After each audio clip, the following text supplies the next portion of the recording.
You can have your seat.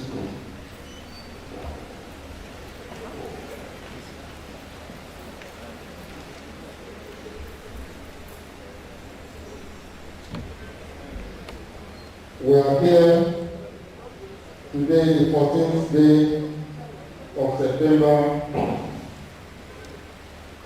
2021, for the 355th Inaugural Lecture of this university.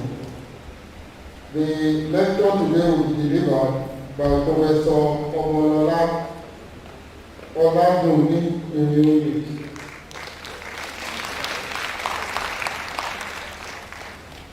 Professor Omolola Oladunni Irinoye was born on the 15th of July 1956 into the family of Samuel Bolanide and Madam Elizabeth Irinoye. He started her primary school education at Baptist Primary School, Igona, Oyo State. He had her secondary education at Imesile High School, Imesile. He had her nursing training at University College Hospital between 1977 and 1980. She then proceeded to the prestigious Federal University of Ibadan in 1981, where she had her first degree in nursing in 1984. She had masters in nursing from Omolola University in 1991, and masters in women's development and administration from University of New York in 1988. She then proceeded to the University of KwaZulu-Natal, Durban in South Africa, where she got a Doctor of Philosophy in nursing in the year 2005. Professor Omolola Oladunni Irinoye is a recipient of several awards and scholarships. Notable among these are the award for outstanding piece of master's work given by the Center for Women's Studies, University of York, UK in 1999. Carnegie Fellowship Award for female academic staff of the Center for Gender and Social Policy Studies of Omolola University in 2004. National Trainer in Distance Learning awarded by the British Council in conjunction with the National Universities Commission in 2011, and International Scholar Travel Award by the Office of Global Health, School of Nursing, University of Maryland, Baltimore, USA in 2013. He also had in 2018 Nigerian Healthcare Excellence Award, Nursing and Midwifery Excellence Award of the Year, and Leadership Award for Advancing Nursing in Africa by Lead Nurse Africa International Foundation in 2018. She has won many research grants, including the Visiting Researchers Grant, Medical Research Council of South Africa in 2002, Council for the Development of Social Science Research in Africa, Codestria, Small Grant for Thesis Writing Award in 2004, HIV Research Trust Grant UK 2004, Major Evaluation Funding for Development of Monitoring and Evaluation course in the Bachelor of Nursing Science program in 2013. She has served in various capacities at all levels in the university with many governmental, non-governmental organizations and communities outside the university. She has authored and co-authored 2 books and over 75 articles published in reputable local and international journals. She is a member of teachers, She's a teacher of teachers, a seasoned scholar, mentor, mother, and grandmother. She's married and blessed with 2 children, Oluwasegun and Dodualope.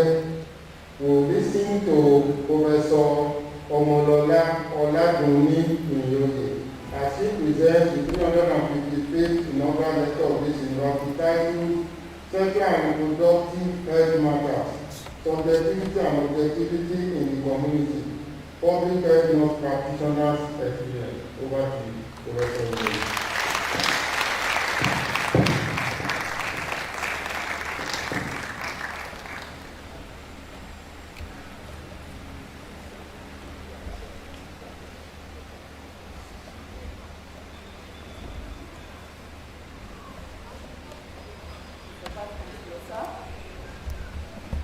Principal officers of the university, members of the Council, members of Senate, provosts, deans, directors, heads of departments, distinguished colleagues, invited guests from within the university and outside, gentlemen of the press, ladies and gentlemen. I stand before you today with a deep sense of gratitude to the Almighty God, who deserves all the glory and adoration, for being my sufficiency to present the 2015 Inaugural Lecture of the Omolola University. This is the third Inaugural Lecture from the Department of Nursing Science, and I titled it Sexual and Reproductive Health Matters, Subjectivity and Objectivity in the Community Public Health Nurse Practitioner's Experience. I acknowledge the grace of God, the gift of very supportive families, and intellectually challenging academic environment, great teachers, mentors, and friends who contributed in no less measure to how I got here. I was informed of four students from Mr. Samuel Oladunni from Irinoye, and Mrs. Elizabeth Irinoye from Irinoye family, both from University. I formally remember both of them for guiding us into appreciating the value of education, despite the fact that my father was never able to finish schooling because he lost his father. I dedicate this inaugural lecture to my brother, Mr. Victor, who made sure that I went to university school, even in the face of all uncertainties, and to my cousin, Miss Lydia Yago, who mentored some of us as teenagers and divinely directed me to go to school of nursing. You see, even when I never thought I loved that man. So, Vice Chancellor, sir, my big challenge today is to speak to my teaching career of 30 years and my research and contribution to 2 books and over 75 journal articles. I'm also expected to speak to all my community services at the university, community, state, national, international, and professional level in less than 1 hour. It is a challenge, but I have an able God. And so in the beginning, so God created man in his own image. In the image of God created him, made and female created him. And God blessed them, and God said unto them, be fruitful and multiply, and replenish the earth, and subdue it. And so, the objectivity and subjectivity in sexual reproductive health began. Self-differentiation and physiological assignments of who came back, sociological roles of who carry God bodies, the pleasure and pain of being females and being males in sexual context. Omolola, the educationist and teacher. I teach nursing, other health sciences, education and social sciences, and I've taught in 5 universities in Nigeria and 1 university outside Nigeria. I've facilitated the establishment and development of undergraduate and postgraduate programs in nursing in and outside Nigeria. I've taught counting academic and non-academic lectures. I've only focused on helping people to learn. I supervise between 15 to 20 undergraduate students per year in OAU, and I've supervised 20 master's students, 4 doctoral students at the Oladunni University, and a few outside of OAU in Nigeria. I'm currently supervising 3 masters and 2 doctoral students in OAU. I teach the theme of disciplinary context and promote interprofessional education to the education of health professionals. Omolola as a scholar and researcher. The Vice Chancellor, sir, my research covers 5 major areas: sexuality, sexual and reproductive health issues, focusing on adolescents, women, and the family. Sexual and reproductive health in the context of sexually transmitted infections, HIV, and AIDS.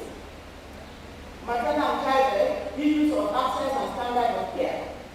Family nursing, family health promotion and care, and the context of family knowledge. I also research technology, deployment in nursing education and practice. For this presentation, I'm going to be reporting my research studies on 4 main areas: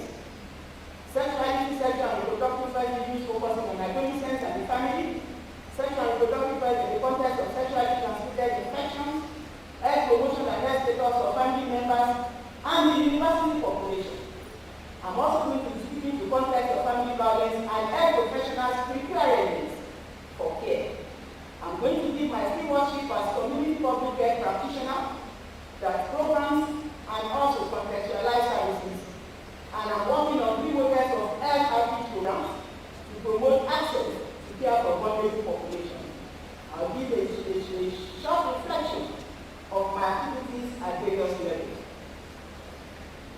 Considering sexuality and sexual reproductive strategies focusing on adolescents, I'm going to speak mainly to adolescent sexuality, looking at their knowledge, skills, practice, risk behaviors, and available support. I'm also going to speak to sexually transmitted infection, their knowledge, their preventive behavior, and available support. I'm going to be speaking to teenage pregnancy, causes, concerns, and suggestions, as well as prevention from the perspective of adolescents and parents. Our findings, looking at adolescents, their knowledge of sexuality. Knowledge and skills for sexuality management with adolescents, our findings show inconsistent and low access to information, education, and communication from relevant persons. And relevant persons to adolescents included parents, teachers, and healthcare providers. Inadequate support services for optimal sexual and reproductive rights of adolescents at the family, at the school, and at the community level. Looking at sexual risk taken by adolescents, our findings show that two problems from literature show that adolescents accounted for half of HIV infection and increasing prevalence of teenage pregnancy was also documented. Our findings show that majority engage in high-risk behavior, engage less in preventive behavior, and poorly perceive their risk status. Findings looking at parents and adolescents' views about teenage pregnancy. For adolescents, causes and risk factors of teenage pregnancy include lack of parental guidance, lack of appropriate sex education, lack of material resources to meet the needs of adolescents because of both socioeconomic status of parents and influence of parents. For parents, their perception of causes included waywardness of teenagers and lack of discipline among teenagers. Again, looking at concerns by parents and by adolescents. Adolescents show concern in the area of disruption in education, limits placed on attaining future career prospects, risk of stigma to face considered as second-hand good after giving birth, and inability to get good tutors. These concerns inform strong decision by adolescents to procure abortion. However, for parents, concerns of fathers relate to immediate economic challenge of providing resources to meet the needs of pregnant mothers. And for mothers, their concerns included change the teenage mother will break, the health of teenage mother, and the negative reactions, including rejection and condemnation, and possible expulsion of both the mother and pregnant daughter from home by the father. One concern by an adolescent, a male adolescent, has to do with mothers who promote their male adolescents to engage in sex to ascertain their virility. Looking at prescriptions for prevention, adolescents have the following: access to information about sex and sexuality within an appropriate time, in appropriate ways, regular counseling and not harassment and threats will help. Female adolescents expected a change from putting all the blame on girls. According to a 16-year-old girl, you see, many times one cannot discuss what those boys do to one, because if you tell your girls, they either make less of you that you are a double, or some will tell you that you are not social. And if you get home and say anything, they may start accusing you that you have started having sexual intercourse. For parents, their prescriptions has to do with parents to relate more closely with their adolescents, and for fathers in particular, parents are expected to regularly warn female adolescents to avoid bad company and avoiding getting impregnated. And such warning are expected to be the responsibility of the mother. For mothers, their prescription was that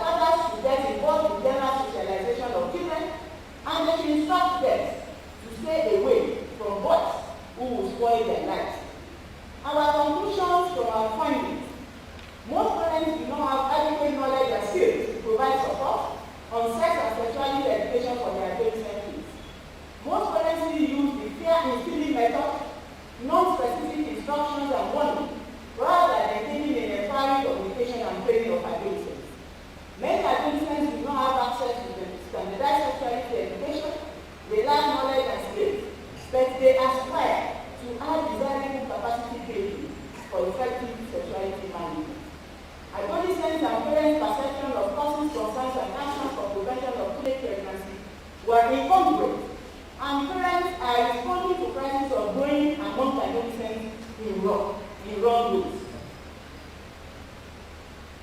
Again, we observe gross inadequate resources at all levels of socialization for optimal management of sexual and reproductive health of adolescents at the family level, at the school level, at the community level. Parents, adolescents, and health professionals, as well as other socialization agencies, are not communicating effectively and efficiently to help adolescents prevent and manage crises of growing up into active sexual abuse. Health professionals are not currently providing desirable sexuality education, guidance on counseling and support as most desirable,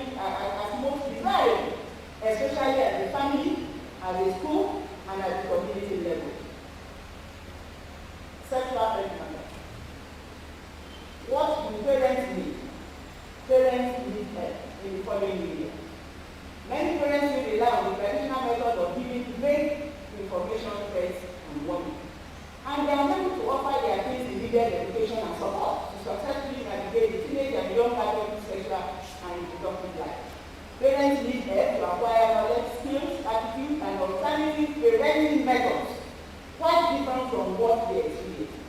Community public health nurse practitioners are needed more to function at the family and community level, less of practice in offices and facility settings. Adolescents also need help. Many adolescents still depend on pieces of uncoordinated information from parents, peers, and social media. Adolescents experience contradictions and confusion resulting from how family members manage challenging crises. All adolescents need to be supported to learn non-abusive, non-coercive communication, respect for persons, positive conflict management strategies, and non-violating relationships from the family setting. And to give more details, adolescents need education, they need positive communication, they need skills building, they need relationship building from family first, then with others. They need material support, they need guidance, they need counseling, they need psychosocial support. And for those who get pregnant along the way, it is important that we show empathy and we help them get back to school or vocational training. Mr. Vice Chancellor, sir. Of all the significant orders to adolescents, parents, peers, siblings, teachers, and health professionals are required to empower all who may not be operating in positions of ignorance. The best places for health professionals to intervene, those are at the family and community levels. The school is an important and strategic location to empower adolescents. Our intervention, following our research studies among adolescents, was the development of a training package that was being used to train adolescents as peer educators and train teachers and other older youth as youth mentors at the community level. We have used this training manual in many schools as presented here. Some of these schools are in Irinoye and some are in local government. Sexuality, sexual and reproductive health learning and communication at the family and community level are not work of Yoruba people. We are focusing on Yoruba people because sexuality, behavior, sexuality management has cultural origins, and there are variations in different cultures. And you will see from our discourse, communication of sexuality is intergenerational, from the very old to the middle adult and the young adolescents. I investigated that Yoruba people communicate sexuality, sexual and reproductive health issues as the individual matures into adulthood. I also explored that Yoruba ways of life and used to explain what we see as sexual and reproductive health issues, responses, and management. I gained some insight into the context of learning and living sexuality and how this translates to normative sexual relationships, especially looking at consensus, coercive, or forced sexual intercourse. Our findings show that little differences among many of ethnic Yoruba groups exist. Across board, they use language, proverbs, songs, and artifacts in an unorganized way to communicate content of sexuality, sexual and reproductive health matters. Individuals learn along the line without conflict and organized education by anyone so designated to do that. Sexual relations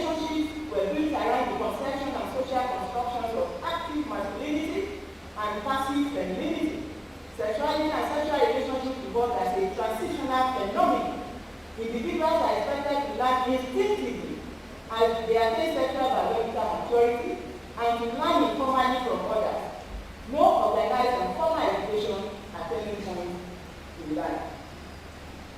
From our findings, some of the information that we have has to do with how to people regulate sexual behavior and how to negotiate or discuss sexuality on a daily basis.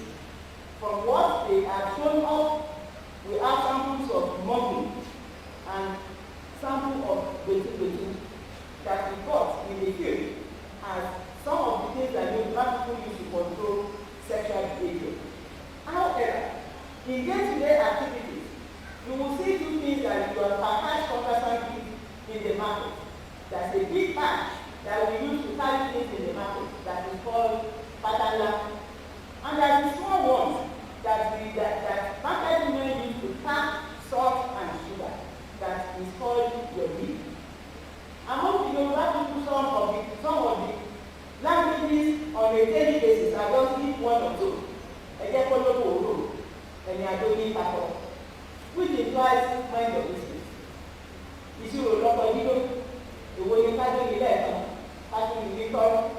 It's also talks about the economic implications of sexual relationships. Which implies that even in the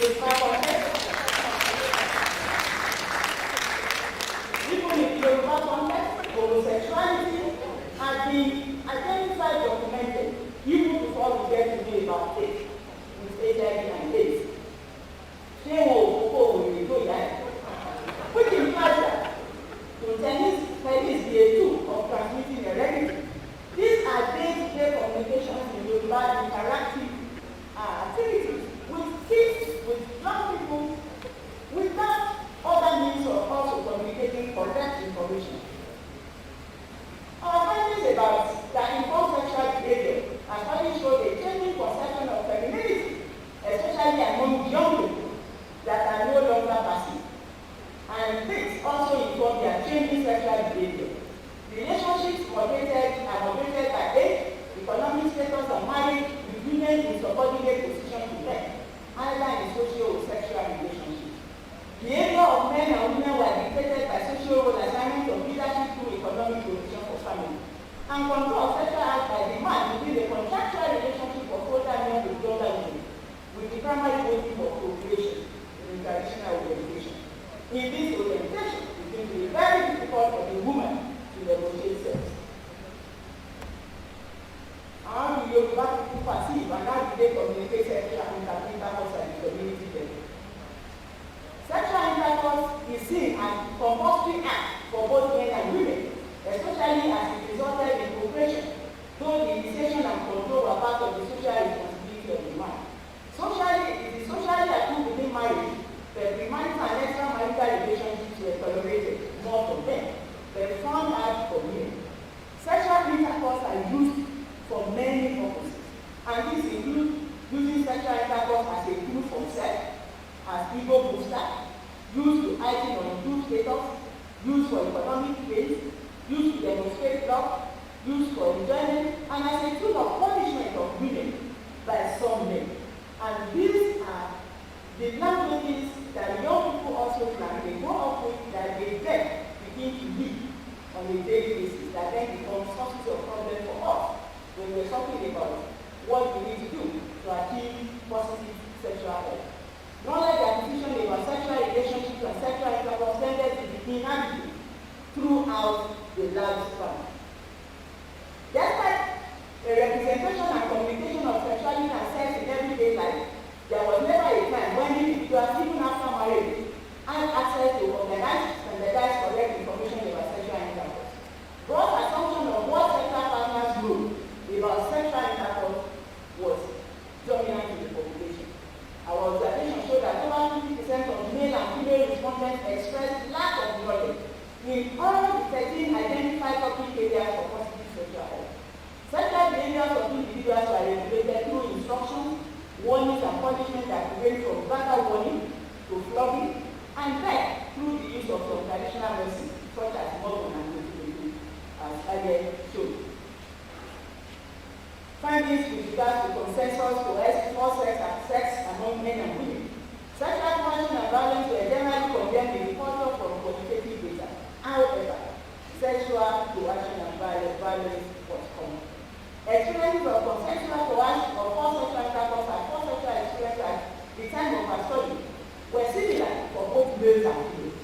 At first sexual intercourse, the majority of respondents was by consensus, while about 35% asked for through coercion or by force. Experiences of sexual intercourse show that 48% asked for by consensus and 33% asked sexual intercourse by coercion or by force. More respondents in the marriage category reported experiences of sexual intercourse by coercion and by force. About 81% of respondents reported sexual intercourse related to ill and property. Coerced and forced sexual intercourse was reported as common by 64% of the respondents. More married respondents reported forced sexual intercourse as common. Many men reported personal experiences of coerced and forced sex. Our conclusions and action thereafter. My teaching, counseling, and support practices for sexual and reproductive health for men and women. I no longer assume that men and women know or do. I no longer assume what they know or what they do. Both men and women need help to have fulfilling sexual relationships and sexuality. Many men are also experiencing sexual coercion and violence, especially with older women. Most men have not been able to share personal experiences and the psychosocial burden they carry. Resources are needed to develop standardized training and service provision protocol to target members of the family and socialization agencies at the community level. Sexual health. So, Vice Chancellor, we must structure out and improve upon communication of facts and building capacities for sexuality, sexual and reproductive health to meet different needs of different people at different stages of life. It is important to build capacity for sexual and reproductive health, and this must start very early in childhood and must be continuous and must be throughout the life cycle.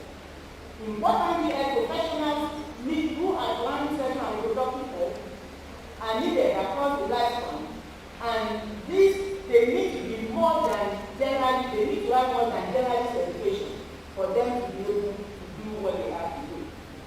Now, we need to look at meeting and counseling needs of clients, especially with sexually transmitted infections, HIV, and other diseases that are now emerging that have sexual intercourse challenges.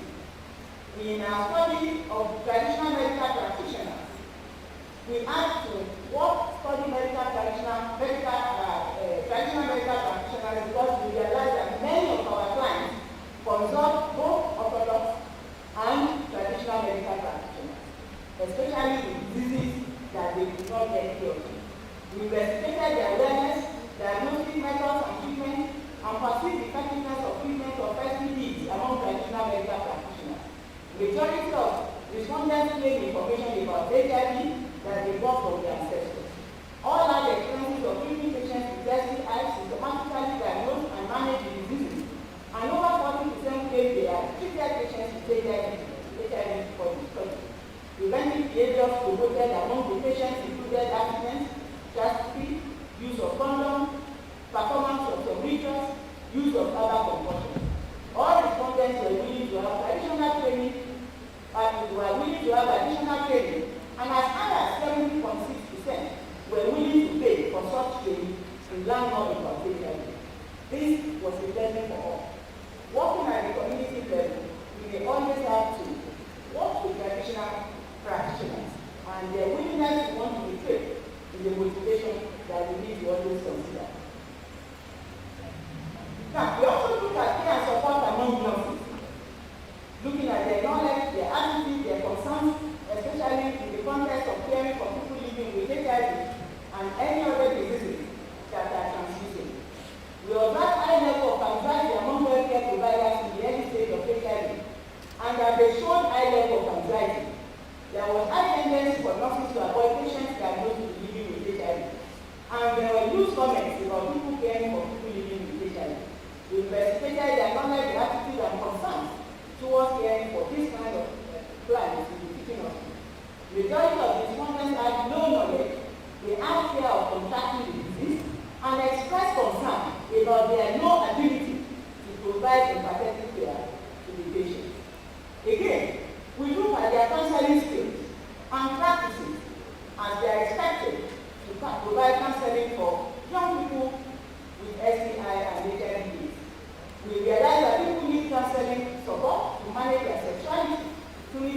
burden and fear of STI, and importantly, to manage sexual dysfunction. We assess nurses' knowledge of basic counseling strategies and their ability to apply to provide focused counseling for STI among young people. Our findings show that high percentage of nurses were conservative, unable to communicate sexuality and sex-related matters, even among colleagues, and might not be able to professionally manage clients with sexuality and sex-related problems efficiently. There is also that US criteria that the communication of sex-related matters was relative, as male respondents expressed ease of communication better with peers, but not among colleagues, spouse, female friends, their children, clients, and among their parents. To bridge this gap, we incorporated health counseling into the community health nursing content of our BLS degree program. We also conducted a series of training in counseling for health professionals during the period. Family health promotion and care. Family health is the major focus of education, research, practice for the community public health nurse practitioner. Health and health care of every individual revolves around the family as the unit of care.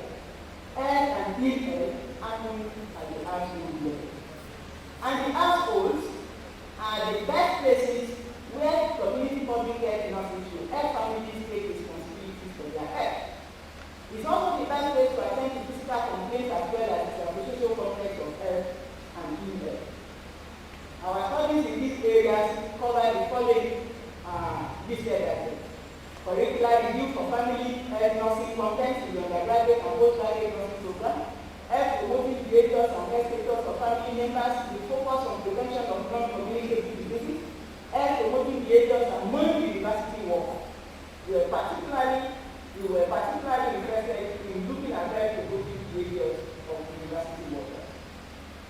And we also started development of a software app to promote health promoting behavior among university workers.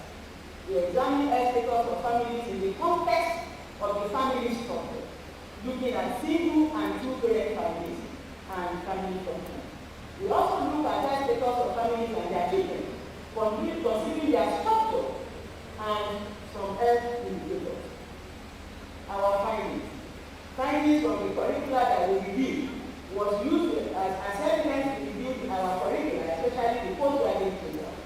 Findings from the health promoting behaviors and health status of women shows that none of the soft skills of health promoting lifestyles were practiced adequately to a level that can drive the control of non-communicable diseases among the study population.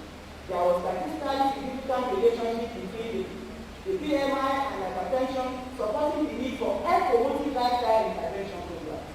Our conclusion was that rural women had inadequate information, low guidance, and were not consciously engaging in health promoting lifestyle. They were willing to adopt appropriate health behavior if they had adequate information. Looking at health promoting behaviors among university workers, our findings show that good physical activity lifestyle behavior and good health responsibility lifestyle behavior were statistically significant predictors of normal body mass index. Also, good health promoting lifestyle profile was statistically significant predictor of normal waist ratio.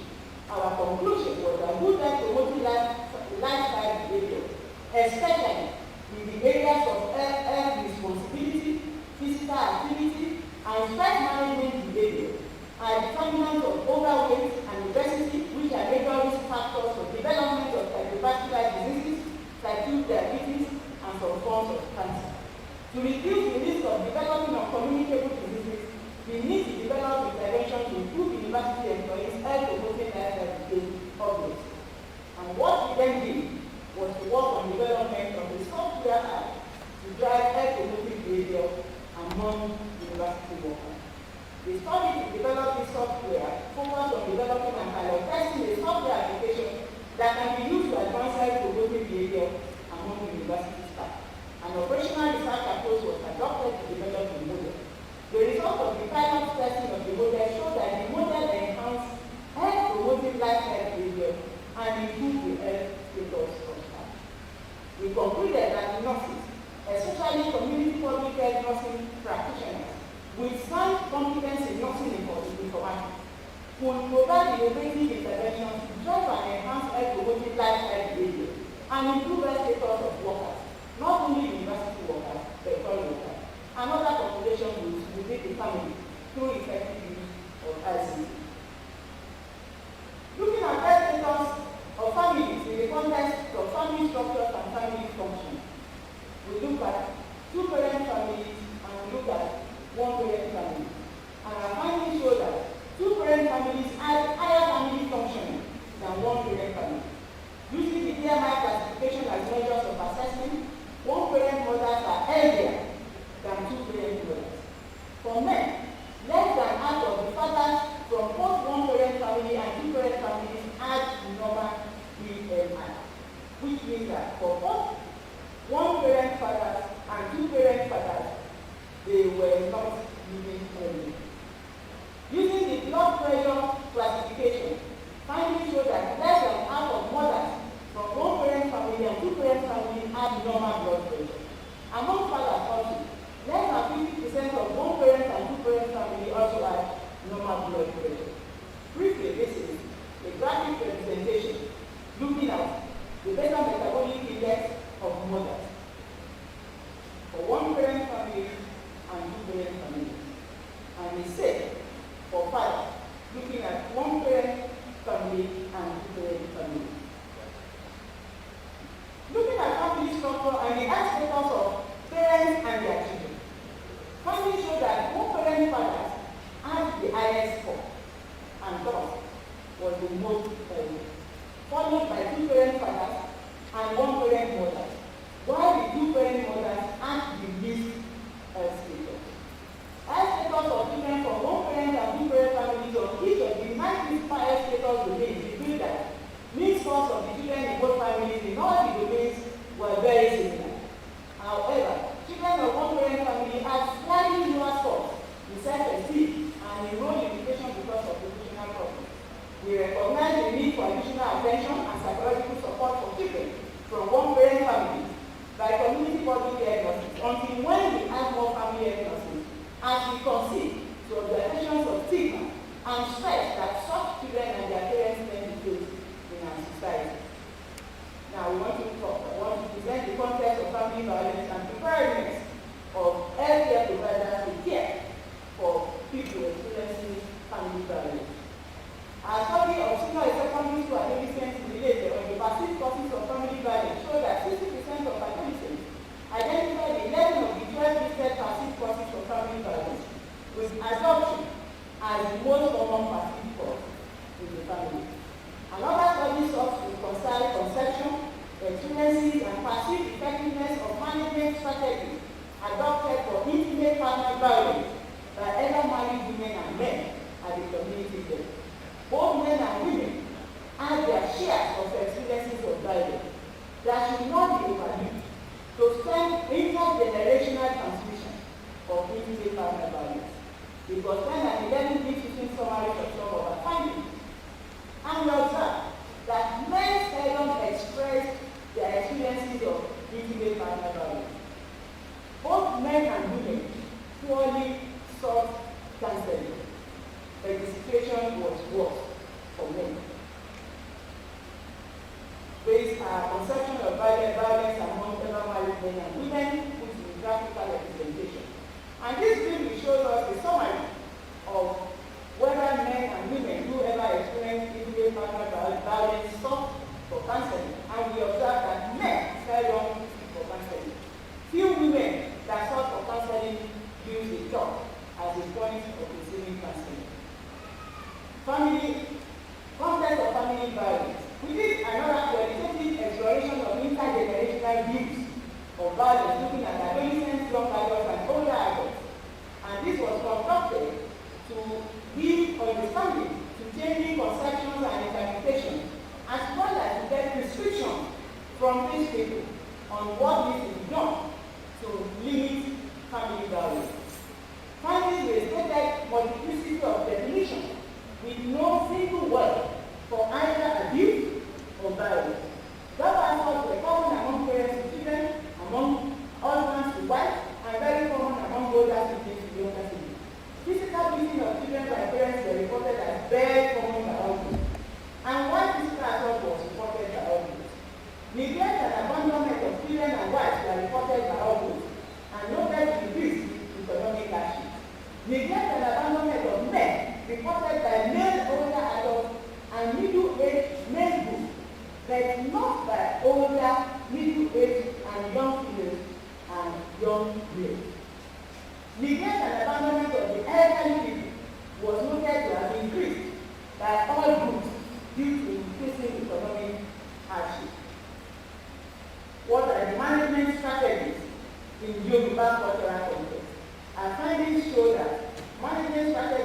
up the extended family and social support system, following the established protocol, and adopting what was presented as a win-win approach of ensuring all parties involved in violence are penalized.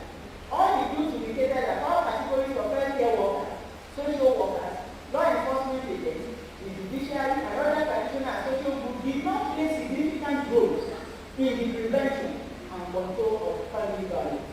The young female adults indicated that if anything, the police make matters worse because they are not women friendly. Male older adults emphasized that the police were more of threat than help in managing family violence because they also perpetrate violence in their relationship.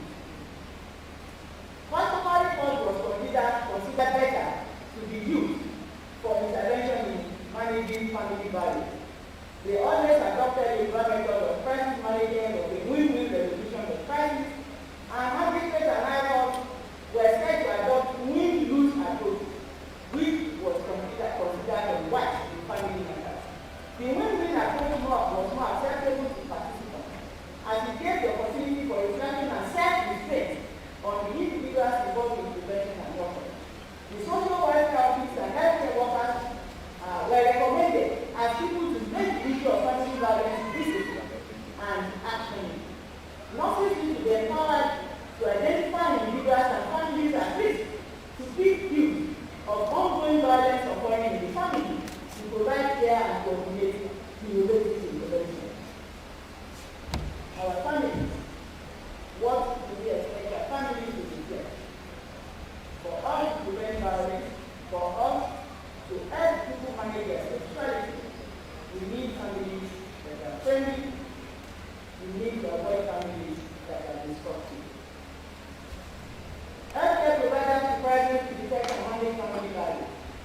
As part of the investigation, investigated the healthcare professionals who recognize from indices of violence against women. Our findings show that 30% of the respondents in the teaching hospital might not appropriately detect violence against women. Another investigation among nurses and doctors assessed preparedness for management of prevention of violence against women. Majority has negative attitude with white battery. However, majority indicated that white battery was caused by the victim's psychological problems. Majority also expressed that abused men abused them, caused themselves to be beat and provoking the husband. And majority also expressed that husbands who battered their wives deserve sympathy since they are emotionally disturbed. And 99% indicated that doctors will only treat injuries and not pay or advise the doctor to do. Doctors and nurses in the tertiary institution of study were generally informed about what constituted violence against women. The knowledge of health professionals about violence against women was better than from previous studies, but their attitude was poor for what might be expected of health professionals. The lessons that they learned from our study had to do with urgent need to train health professionals to improve on their attitude to management of women perceived to be experiencing violence against women. There is also a need to investigate the prevalence of family violence of various communities and among health professionals. To respond to this, I worked with one of my PhD students to develop and test a training package to build capacity of nurse midwives for screening and management of IVD in healthcare facilities in the state.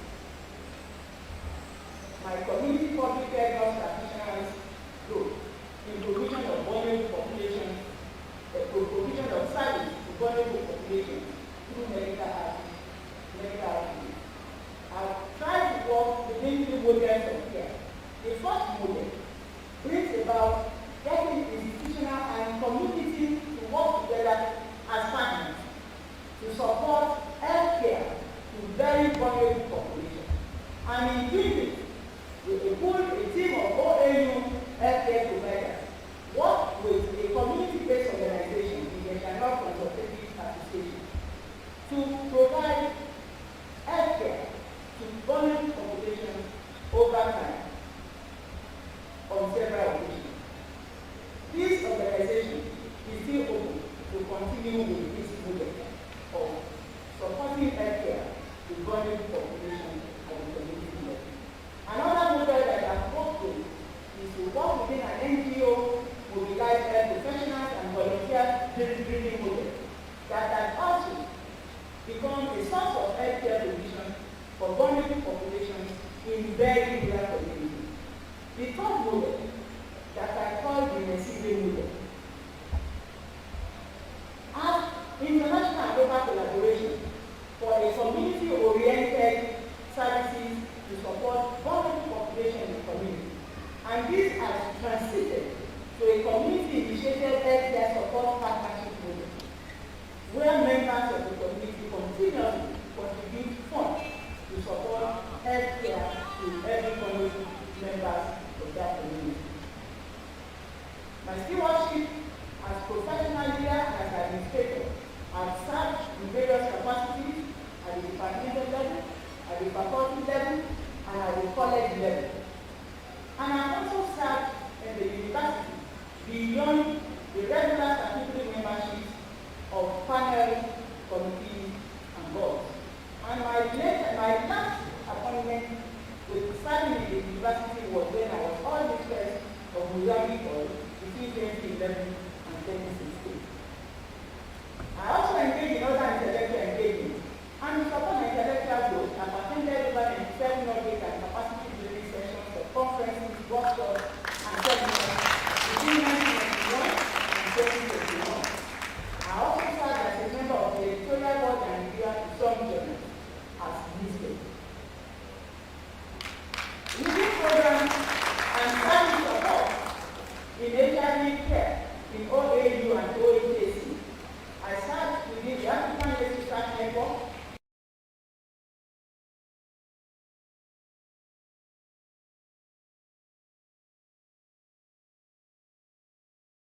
the International Cooperation Project, where resources were provided to support healthcare for people living with HIV for preparation of further medication. I also served as secretary between 2008 and 2013. I served in the commencement of the Youth Friendly Center between 2005 and 2018. And the Youth Friendly Center is still working very well in the university. Looking at my stewardship as a professional programmer at the state, national, and international level, I've served in HIV/AIDS healthcare advancement in Osun, Ondo, and in the states. And at the national level, working with the Federal Ministry of Health Affairs, I led the establishment of the Vulnerable Children Unit. I contributed to policy documents, training to drive care and support of vulnerable children from 2004 to date. I also support national, state, and local government organizations providing care and support of vulnerable children. I've worked with many United Nations agencies to serve in terms of program conception, service planning, and service monitoring. I've received some honors, distinction, fellowship grants, and other awards. And I'm just not going to bore you with listing, but you will see as they have been listed on the two slides. Mr. Vice Chancellor, sir, my conclusion, my reflections. The journey into the academia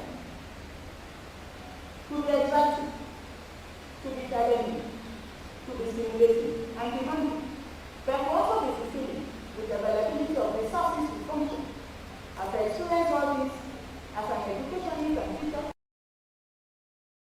and as a practitioner, as an educationist that is consistently looking at building people for a better future, and perhaps will have done better with more resources at my disposal.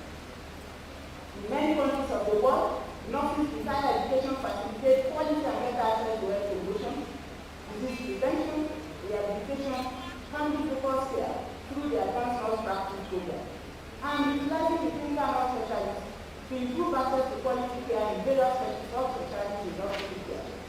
There is need for higher level of understanding among their professionals about the changing trend, expanded goals and professional boundaries they are learning to enhance better access to healthcare for the benefit of the client in the face of technology, support available to drive healthcare. From another perspective, emphasis has shifted to more health promotion, disease prevention, supportive care that empowers and enables patients take more responsibility for health and engage more in self-care at the family and community level. Our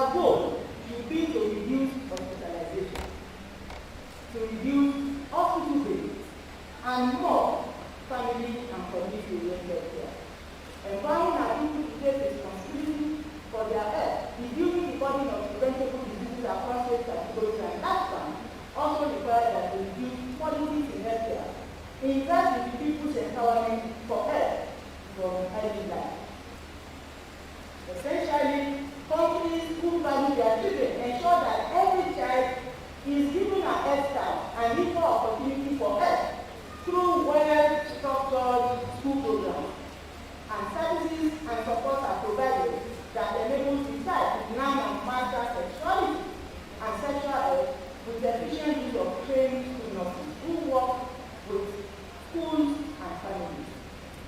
Sexual health in life. Sexual health needs and support differ at different stages of life. A fulfilling sexual life requires different and purposeful capacity building that takes its root from the family. Our research findings have shown huge gaps between needs, services, and support that are available to all family members. And government at all levels need to leverage on the existing huge amount of data available in our universities that must be used as evidence to inform their decisions and actions in healthcare to support family and community health. Closing reflections and future plans. Most of my work that I've spoken about in this inaugural lecture are yet unfinished business. We have acquired extensive knowledge in several areas of our work that we are already using to think about the various changes to impact nursing education, practice, access to health and healthcare of our people at all levels of care. Importantly, we must shift focus to intervention studies and advanced implementation science that will improve access and quality of healthcare to our people at the family and community level. The Vice Chancellor, sir, as I end this inaugural lecture, I want to first acknowledge God Almighty, who blessed me with great family. Best of friends, extraordinary mentors, and encouraging colleagues. My family of birth, parents, siblings, and extended family provided me with nurturing and loving psychosocial environment that enabled me to blossom and give me self-confidence through thick and thin. I'm grateful to my family of marriage and my husband, Oladunni, through whom I received God's best gift of two superordinary children, who God has also multiplied for me. My children, Dr. Elisa and Dr. Parental, and my grandchildren shall give me joy and remind me of God's extraordinary and never-ending love every day. I'm grateful for all you do. I could not have chosen the best of in-laws on my own, but for God who blessed me with your daughter and their discernment. I acknowledge extraordinary mentors and support during difficult times. My superlative teacher and mother, Dr. Irinoye, Professor Sept, who walked me through the tenets of academics, how to be an intellectual and a thoroughbred practitioner with compassion. Professor who taught me how to always check on younger colleagues for ideas. Professor who taught me humility even with the most glory. My PhD supervisor, late Professor Irinoye, who taught me how to think out of the box in any situation. I acknowledge Objectivity, who showed me how to be a lawyer ally in a situation of conviction, even in the face of evidence. I thank all my friends who always wish me well and my few extraordinary friends who always believe in me and continue to support me unconditionally. I thank Professor Irinoye, who always responds to my extraordinary program about Yoruba people and keep working with me to program to the context of sexuality and how we can make health accessible to our people. I acknowledge my colleagues in and outside the area and Nigeria, some of whom are here, and who continue to inspire and tolerate my brainwave and prayer as we strive for excellence in all we do. I acknowledge all my students, mentees, and co-investigators who may have found me challenging at some times, but tolerated my discomfort with anything less than the first. I am grateful to the overall of the President of Parental for your too. The elders in the civil community, especially the families who encourage my active involvement in community engagement in the city and the Federal Conservative Forum. The former president of IPA, and all the sons and daughters of the town, and I want to